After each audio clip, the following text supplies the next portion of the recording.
here's the third instruction, and then I'm going to let you go. The third one is this: reset your perspective. So we need to remember who Jesus is. We need to realize who we are. And then we need to reset our own perspective. Now, what do I mean by that? Because this is a very important point to close on. Starting verse 10 and 11, do not be afraid of what you're about to suffer. I tell you, the devil will put some of you in prison to test you, and you will suffer persecution for 10 days. So there's the reality check. But then he says, be faithful. Even to the point of death, be faithful. And I will give you life as your victor's crown. Look at verse 11. Whoever has ears, let him hear what the Spirit says to the churches. The one who is victorious will not be hurt at all by the second death. So if we're victorious, we need not fear death here on earth, nor do we need to fear death eternally. How thankful you are for that today. See, here's what Jesus did. He changes the perspective. See what he did? Because it'd be tempting for somebody hearing this letter, jail? Oh, no, those 10 days are bad for me. So that's not good.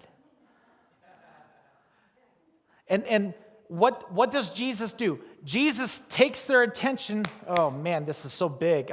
Lord help me. He takes their attention away from their comfort and their circumstances here on earth. So he takes them away from the earthly perspective, and what does he do? He changes it to an eternal perspective. So he goes from earthly perspective to eternal perspective.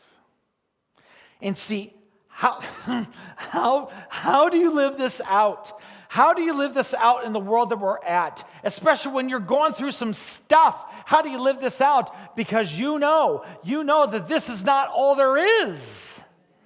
You know that beyond what's going on right now, there is an eternal perspective that I must have. And when you have an eternal perspective, church, understand that's going to affect the way that you talk. That's going to affect the way that you work. That's going to affect the way that you deal with people. That's going to affect the way that you handle yourself in your personal life. That's going to change everything because you realize that these however many years that God has given me here on earth, that is just a drop in the bucket compared to all of eternity. And Jesus turns their attention from the earthly to the eternal. And that's how we live this stuff out. Our focus is not on the earthly anymore, it's on the eternal. When I deal with people, if I get treated badly by somebody at the restaurant today, oh, God forbid, the server doesn't fill my drink, I'm not going to blow my witness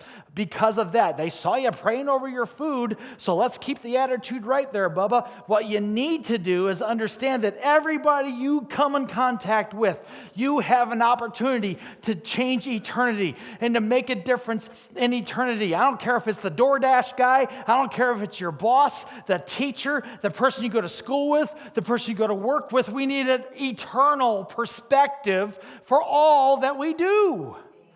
So Jesus flips this whole letter upside down, and he talks about what they're going through as far as earth goes. But then he makes it eternal. Book of James. Jonathan, if you can help me. James 4, verse 13. Now listen, you who say today or tomorrow we'll go to this or that city, we'll spend a year there, carry on business and make money. Well, you don't even know what will happen tomorrow. What is your life? You're a mist that appears for a little while and then vanishes. Verse 15. Instead, you ought to say, if it's the Lord's will, we will live and we will do this or that. What is that? What is that?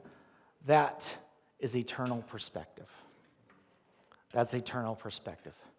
If God gives me another week, and I got a busy week ahead of me, then I'm going to live that thing out with the strength that He gives me, knowing that every single day, every single hour is a gift from God. Why? Because I have an eternal perspective. When I'm dealing with somebody, it's an eternal perspective.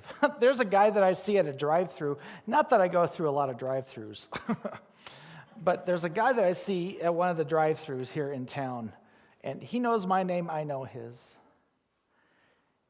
And I always find myself saying, Lord, I don't want to blow it. I don't want to be in some foul mood because my food didn't get right. But I want Vincent to see Jesus every time I say hi to him. I only get 20 seconds with him. But I'm obsessed with the eternal. I really am. I'm obsessed with the eternal. Knowing that everything I do could make a difference in eternity, good or bad. And listen to me. Because some of you are like, well, what if I die?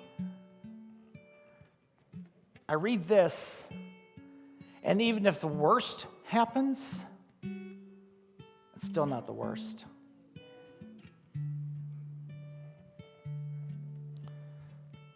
Be a homecoming.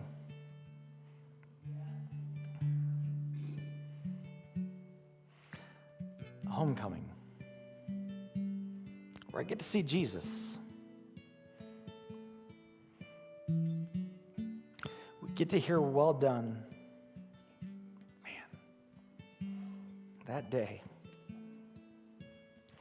To hear my Lord say, well done. Knowing that I haven't always gotten it right. Knowing that I haven't always done my best. I haven't always been faithful. But to hear him say, well done, that's my perspective. That's what keeps me sane. That's what helps me keep my sanity in an insane world. How? I know who Jesus is. And I never stop believing that. I know who I am, especially compared to him. And I know what my perspective should be. I'm not going to worry about all this more than I'm consumed with eternity. How about you?